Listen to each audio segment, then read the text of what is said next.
Hello, everyone. Welcome to our final random review of the season. Thank you for joining us. I'm Connie Georgiou. For the past 15 years, Deborah Goldenberg and I have been coordinating random review for Friends of the Library, which sponsors these events. Deborah, will you join me on screen?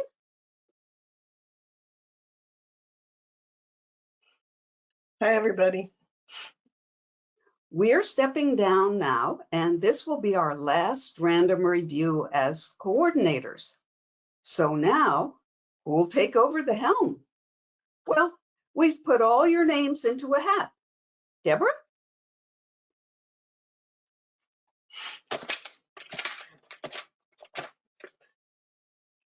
Who will be the next random review coordinator? Just kidding. And now, will the real incoming random review coordinators please join us on screen?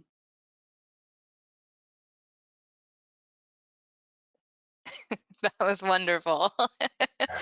Please help us welcome our library friends, well known to many of you as random review mainstays during the past 2 years, librarians Mike Hansen and Bonnie Brzezowski. Yay. Thank you all so much. I'm glad it's not random and we're not choosing the coordinators via a hat. We're really glad to be kind of taking over. In a lot of ways, we've helped kind of do some of the behind the scenes. So it's us just taking on more of a forward role. So you'll maybe be seeing our faces just a little bit more, but you shouldn't really expect any changes. So we really look forward to next season, and we're already planning a great lineup, and we may be able to announce that in the next several weeks. So look out for that. Thank you.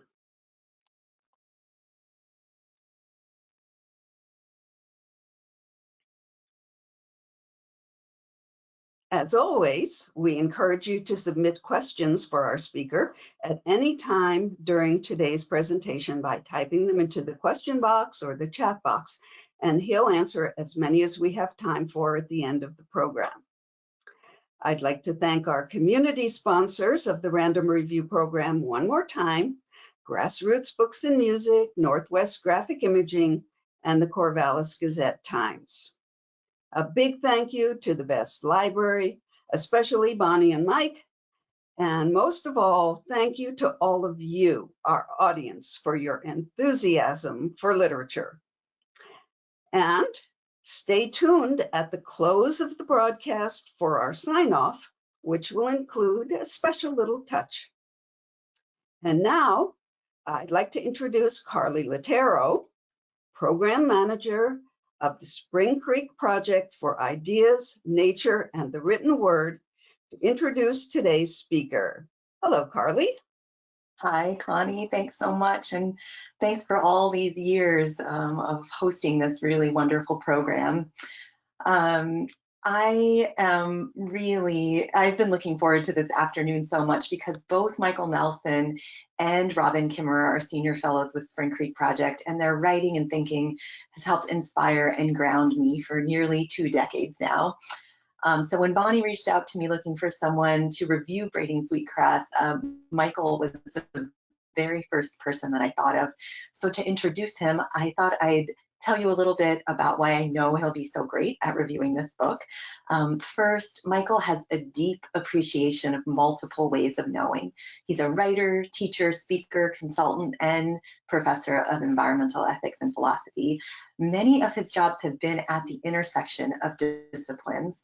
He's currently a professor of environmental ethics and philosophy in the College of Forestry at Oregon State University. And previously at Michigan State University, he held a triple joint appointment at the Liam Briggs College, the Department of Fisheries and Wildlife, and the Department of Philosophy. And before that, he had a joint appointment in philosophy and natural resources at the University of Wisconsin-Stevens Point. Another reason I know that Michael will be great at reviewing this book is because he's committed to taking the long view. He's a philosopher in residence at the Isle Royale Wolf Moose Project in Lake Superior, which is the longest continuous study of a predator-prey system in the world.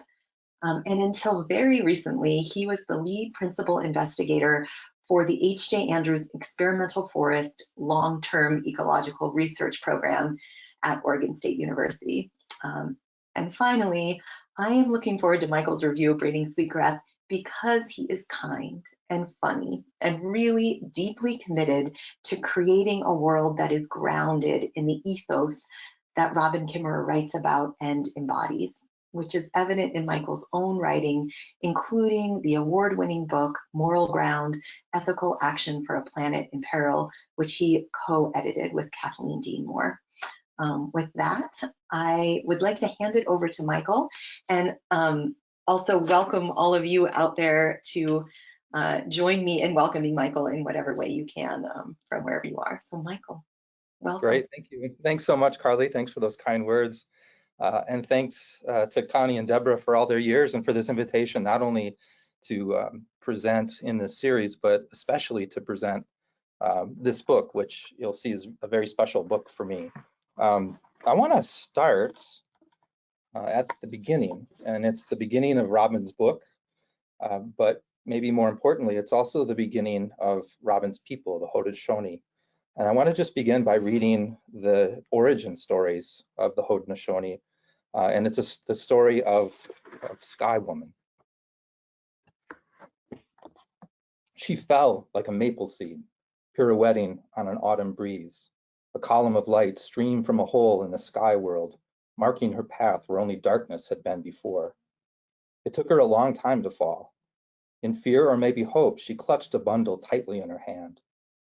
Hurtling downward, she saw only dark waters below, but in that emptiness there were many eyes gazing up at the sudden shaft of light.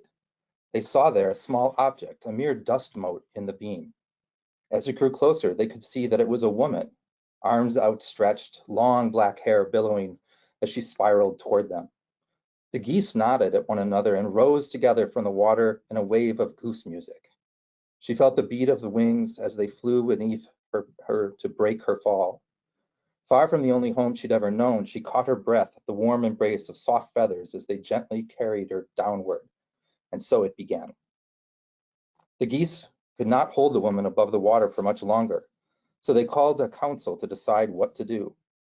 Resting on their wings, she saw them all gather, loons, otters, swans, beavers, fish of all kinds. A great turtle floated into their midst and offered his back for her to rest upon. Gratefully, she stepped from the goose wings onto the dome of his shell. The others understood that she needed land for her home and discussed how they might serve her need. The deep divers among them had heard of mud at the bottom of the water and agreed to go find some. Loon dove first, but the distance was too far, and after a long while he surfaced with nothing to show for his efforts. One by one, the other animals offered to help: otter, beaver, sturgeon, but the depth, the darkness, and the pressures were too great for even the strongest of swimmers. They returned gasping for air with their heads ringing. Some did not return at all. So only little Muskrat was left, the weakest diver of all. He volunteered to go while the others looked on doubtfully, his small legs flailing as he worked his way downward, and he was gone for a very long time. They waited and waited for him to return, fearing the worst for their relative, and before long, a stream of bubbles rose with the small, limp body of the muskrat. He had given his life to aid this helpless human. But then the others noticed that his paw was tightly clenched, and when they opened it, there was a small handful of mud. Turtle said, "Here, put it on my back and I will hold it." Sky Woman bent and spread the mud with her hands across the shell of the turtle. Moved by the extraordinary gifts of the animals, she sang in thanksgiving and then began to dance, her feet caressing the earth. The land grew and grew, and she danced her thanks from the dab of mud on Turtle's back until the whole world was made. Not by Sky Woman alone, but from the alchemy of all the animals' gifts coupled with her deep gratitude. Together they formed what we know today as Turtle Island, our home. Like any good guest, Sky Woman had not come completely empty-handed. the bundle she clutched in her hand.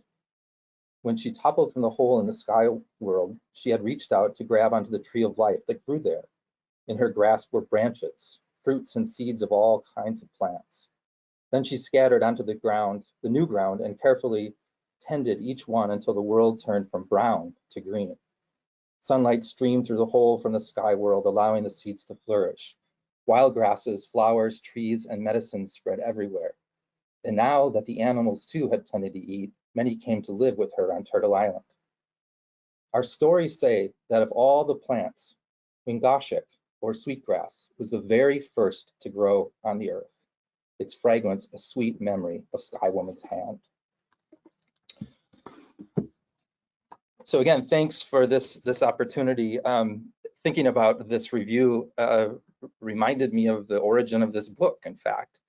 And when I first encountered this book, it was the winter of 2011, and I was living in rural Michigan, and I was a professor at Michigan State University. And a colleague of mine was on sabbatical working on a book and living across the paved county road on my neighbor Ruth's alpaca farm. My colleague and I would take walks up and down the gravel road in our neighborhood. We would ski on the trails on our property. In many mornings, I would receive emails with drafts of the chapters of the book that my colleague was working on. That colleague was Robin Wall Kimmerer, and that book was Braiding Sweetgrass: Indigenous Wisdom, Scientific Knowledge, and the Teaching of Plants. And that was a wonderful winter, actually, one of my favorite winters. It was a visit by Robin on sabbatical that was capped off by an evening sitting in my living room with her and watching the Green Bay Packers win the Super Bowl. Robin brought gumbo, I remember, and a bottle of wine. Of course, I had brats with sauerkraut, crappy Wisconsin beer, and a supersized cheese plate, don't you know? And oh geez, them Packers played good.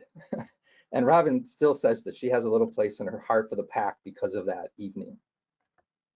So Braiding Sweetgrass is an interesting book because it was originally published in 2013 by Milkweed Editions. And it saw really kind of modest success at first.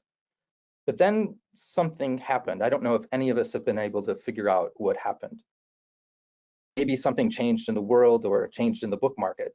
I want to believe that what happened is that the world became open to change, to the messages of Robin's book, to the possibility of actually braiding sweetgrass, that in our minds and hopes and aspirations, enough of us caught up to the message of the book. But whatever it was, the popularity of the book just exploded a few years ago.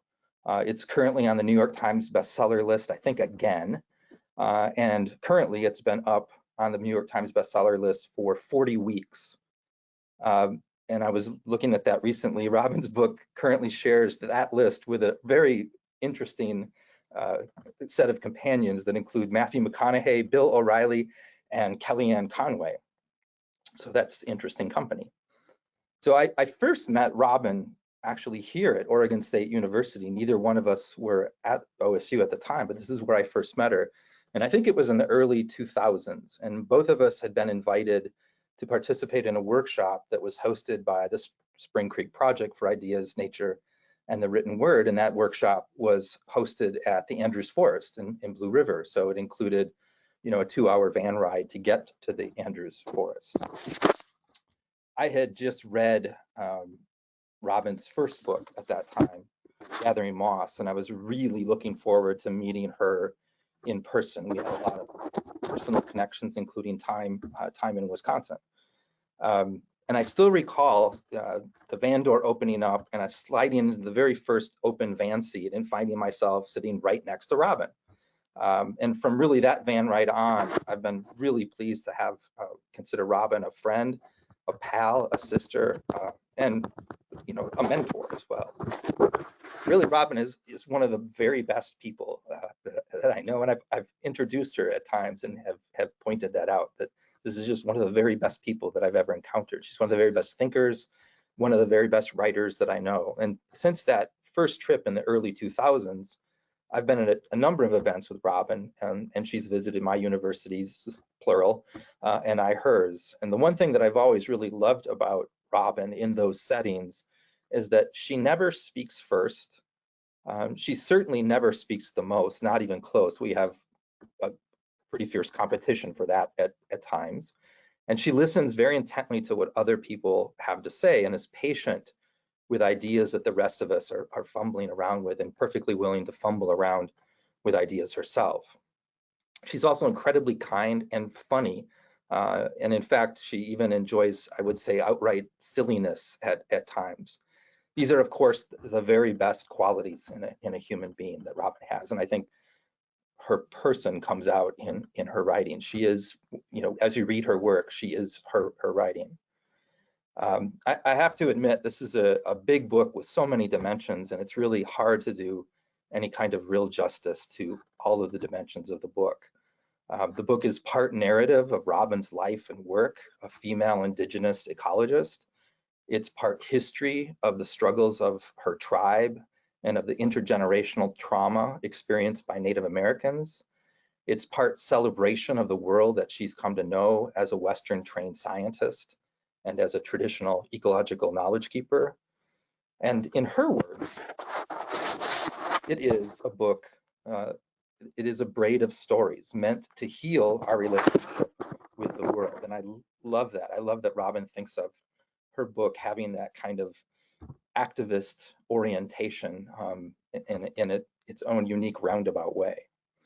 So I want to focus, there are lots of things I could say, but I want to really focus on two messages that I think are most important for the audience of this review. And one of them is the message that she has for science and for her fellow scientists.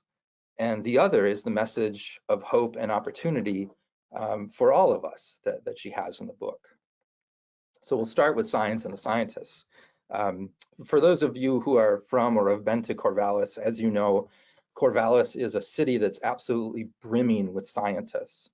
I've joked before that you can throw a rock in Corvallis without hitting, you can't throw a rock in Corvallis without hitting 5 scientists in the head. And of course, I spend a lot of time with scientists, so I know that when you make claims like that, you should do experiments. And in good scientific fashion, I mean, I've run this experiment half a dozen times over the years, and it's true.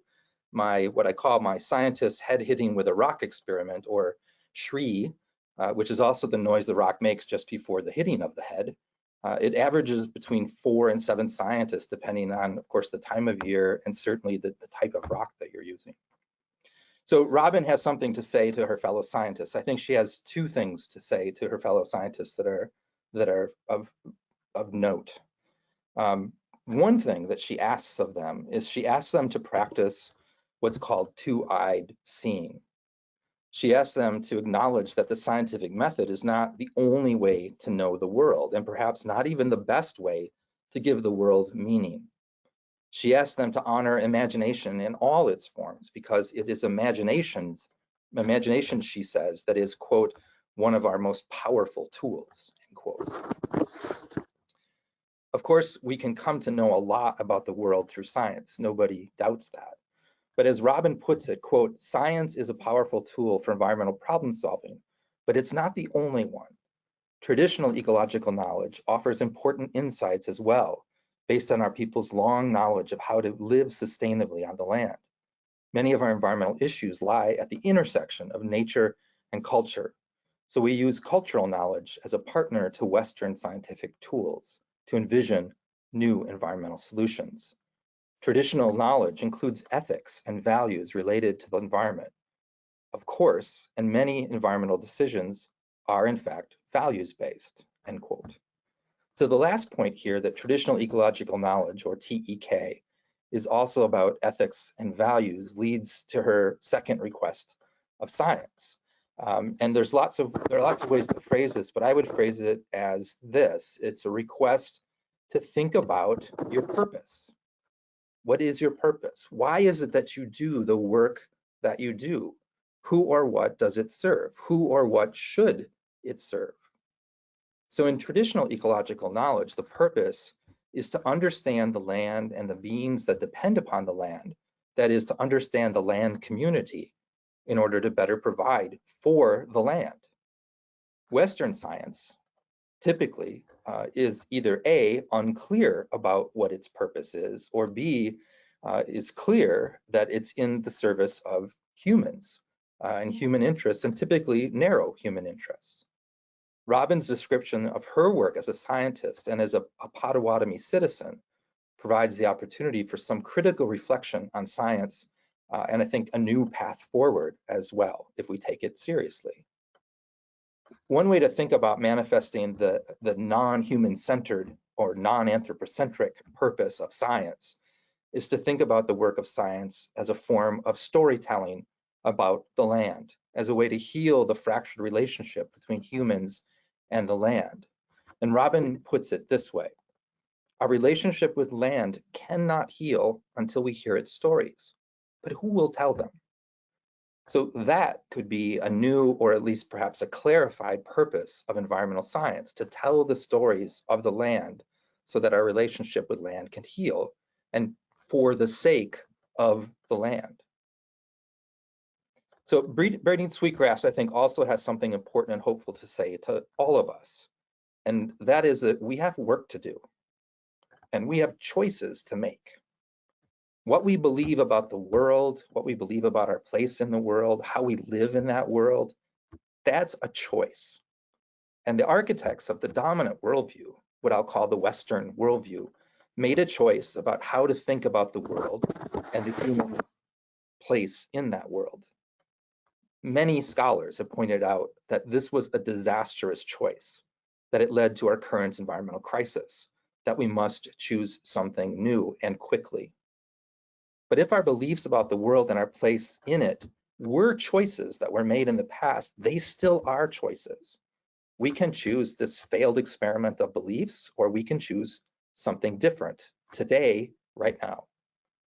We could choose, for example, to reject the image of nature as a machine, as merely profane, from profanum, literally outside of the temple. A view that separates humans from the world and sets us up to wrongly believe that we are somehow superior to that world. We could instead view the world as kin, as related. We could believe that the world is in fact all my relations. The raven is a grandfather, the wolf is a teacher. We could reanimate the world, that is a choice.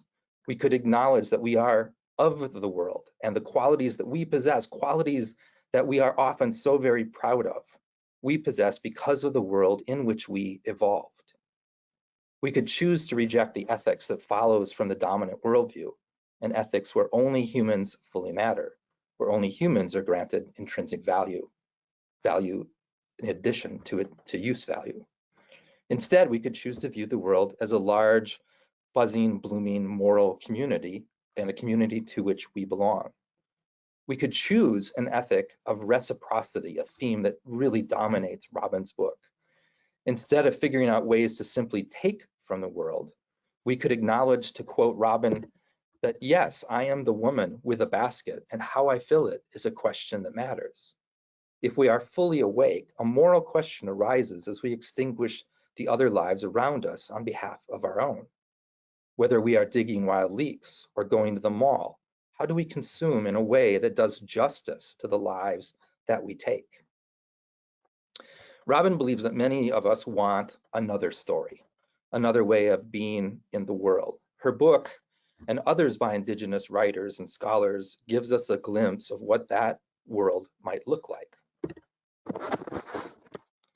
As she writes, the story we long for, the story that we are beginning to remember, the story that remembers us. What does it take to abandon what does not work and take the risks of uncertainty? We'll need courage. We'll need each other's hands to hold. It would help to sing. The landing might not be soft, but the land holds many medicines. Propelled by love, ready to work, we can jump toward the world we want to co-create. Braiding sweetgrass makes me think of a thought experiment. That's what philosophers do often. Imagine if when Europeans came to the Americas, they were influenced by indigenous people and indigenous thought. Imagine if our institutions now reflected that blended worldview, that our institutions were in fact braided sweetgrass. Our universities, our transportation systems, building, political structures, religion, medicine, resource utilization, all of these influenced by indigenous thought. Now, it didn't work out that way in any kind of important scale, and the results have been horrendous. But imagine if it had. Just imagine, what would the world look like? And here's the thing that I find truly amazing. It could still happen. We and they are still here together. Learning to live on this land could still be informed by indigenous wisdom. In fact, one might argue that it must happen if we are to survive. Robin Kimmerer and her book provide us with the wisdom of that indigenous worldview, a wisdom that could reshape our world and our place in that world. So let's think about that for a minute. How might the world change if an ethic laid out in braiding sweetgrass actually guided us? We can sort of unlock our imaginations and think about that.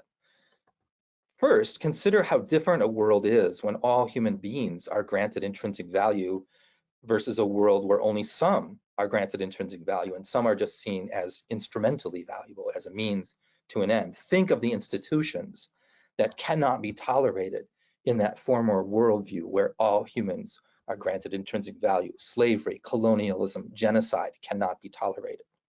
So it makes a difference how we construct that moral community.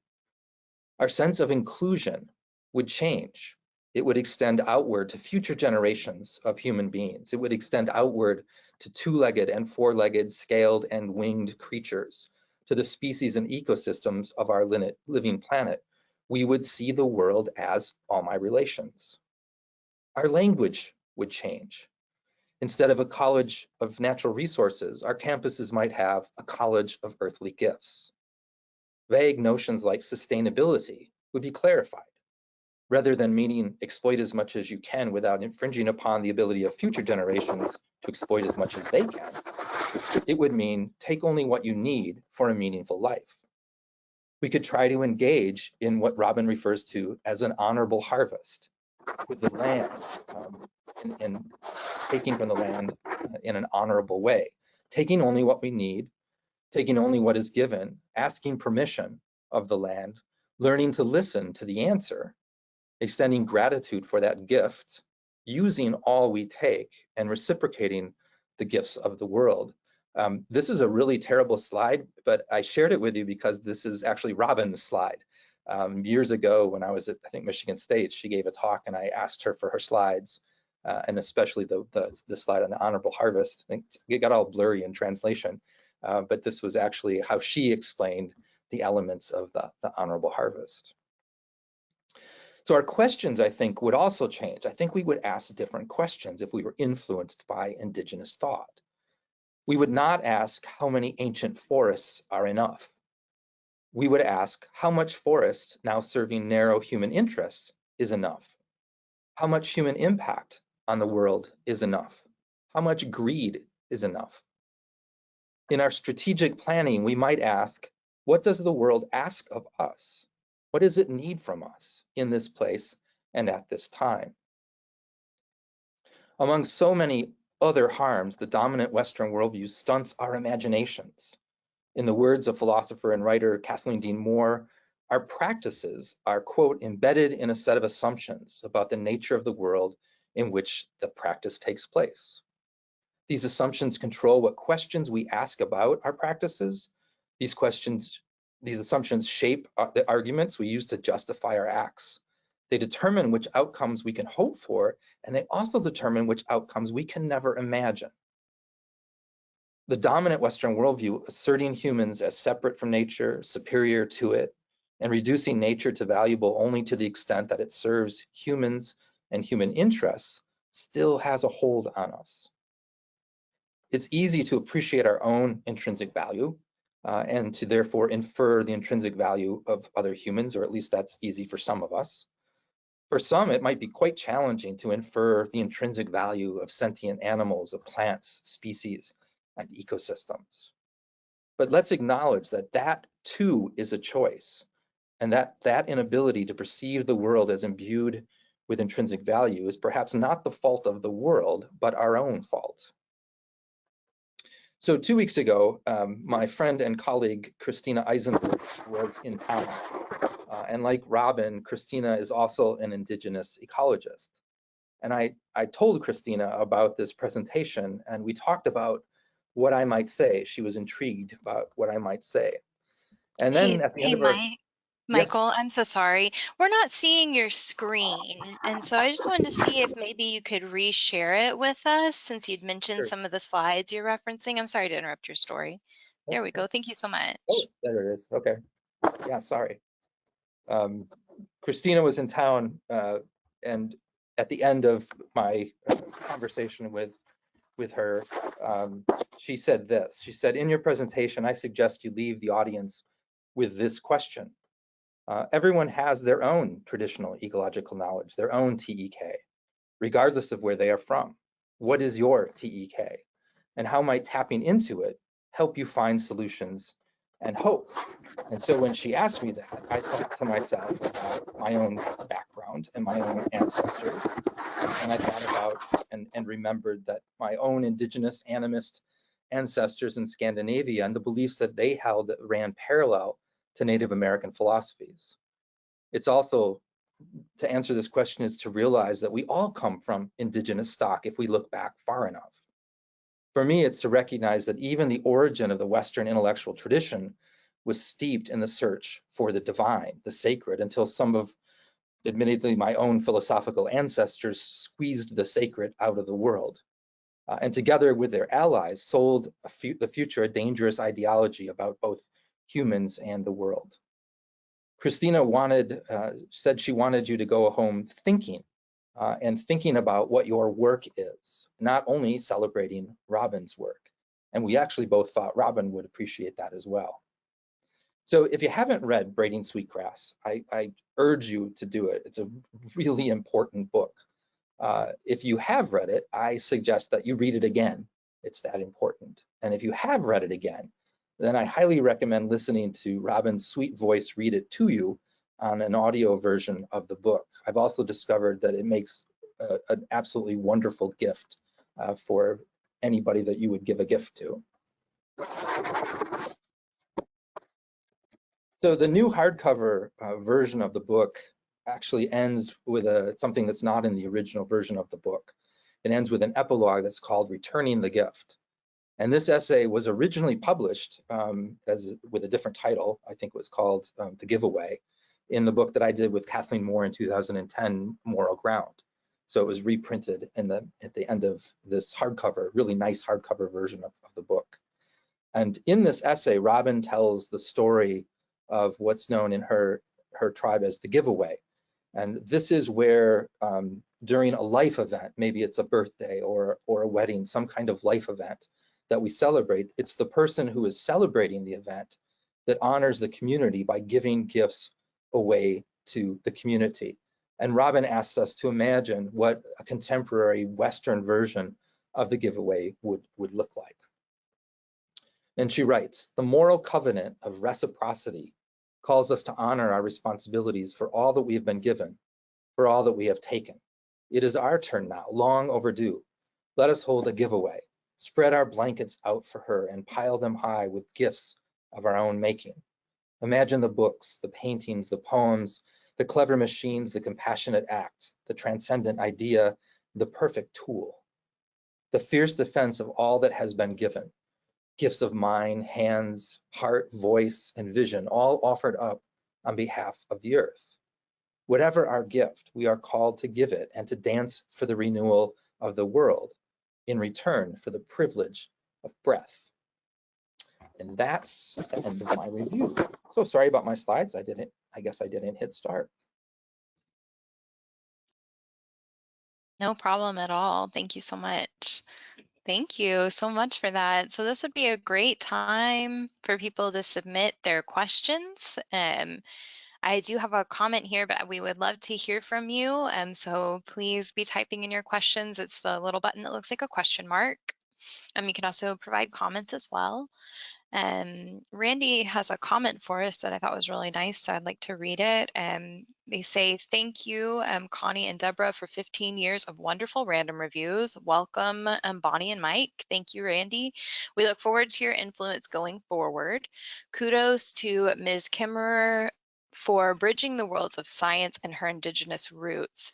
Just think of where we would be if we would have assimilated into their culture instead of the other way around. Or even met halfway. Right, exactly.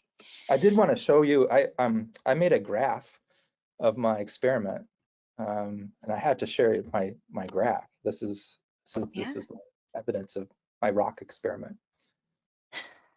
That's the best thing about the whole presentation, actually. Nice, thank you for sharing that. Another thank you. And was curious which Western philosophers, oh, I'm sorry, I'm just trying to make this out a little bit. Was curious which Western philosophers Professor Nelson was referring to, which he said removed the sacred out of the search for the divine. Yeah, I mean, I often think of this as starting a little bit with Plato, and I think it gets kind of honed over time. I'm reminded that even the ancient Greek philosophers who were interested in, the question of what is the ultimate stuff of the universe, one of the things that was driving them is they actually thought that substance was sacred. So they were in search of the sacred, and eventually over time that sort of fell out of philosophy. That it reaches its kind of pinnacle for me in the Renaissance with people like Descartes and Newton and Bacon, and their sort of allies outside of philosophy, and then sort of just gets honed over time. And then around the it started in the late 1800s, but really in the 1970s, a number of philosophers kind of woke up to that, and they thought, wait a minute, why are we talking about, for instance, ethics as only interactions between human beings? And that's when we get the beginnings of things like animal welfare ethics and environmental ethics. So there was a moment in time where we kind of shook off that dogmatic slumber and started to rethink that. Interesting, thank you. Lynn asked, does the OSU School of Forestry pay any attention to your work? Why is any clear cutting still happening anywhere, let alone here? I think that's a great question. It's like any of our work. I think our units, whether they be departments or colleges or the university, pays certain kinds of attention and not other kinds of attention. I've been here 10 years. I think my influence has been subtle. At times I feel like it's not very existent, but I've started to feel a lot different now. I'm feeling much more like my current dean, our current administration is paying attention to this. We're in fact about to hire a new associate dean for inclusive excellence and tribal initiatives. So I think things are changing pretty dramatically and pretty fast in the college. As far as the clear cutting question, yeah, that speaks to it. Yeah, why would we continue to do something like that? Interesting, thank you. And so let's see if I can fully read this one. It's a little bit of a lengthier comment. Let me pull this box a little more out because I can't even actually see it all. Okay. Wonderful talk. I also have given this book as a gift. As a scientist, one that you didn't manage to hit with a rock, what would you suggest we do to train the next generation to think differently about how they do science and what we should incorporate into their training?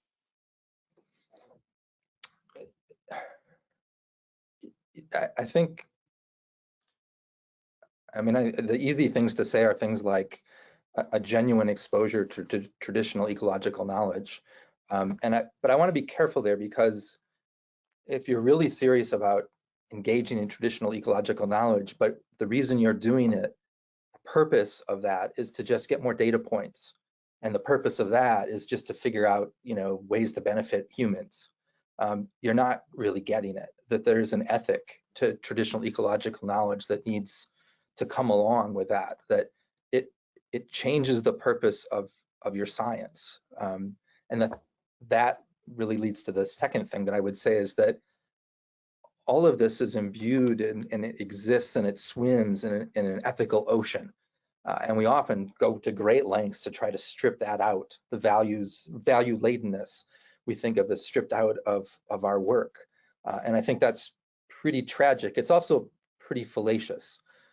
If we think we're doing value neutral work, what we're doing is we're just solidifying the status quo, or we're not challenging the status quo. There's no way to escape that. So I think a healthy dose of ethical thinking, critical thinking, and I mean critical thinking in a kind of formal way. What is an argument? How do you make arguments? How do you analyze arguments?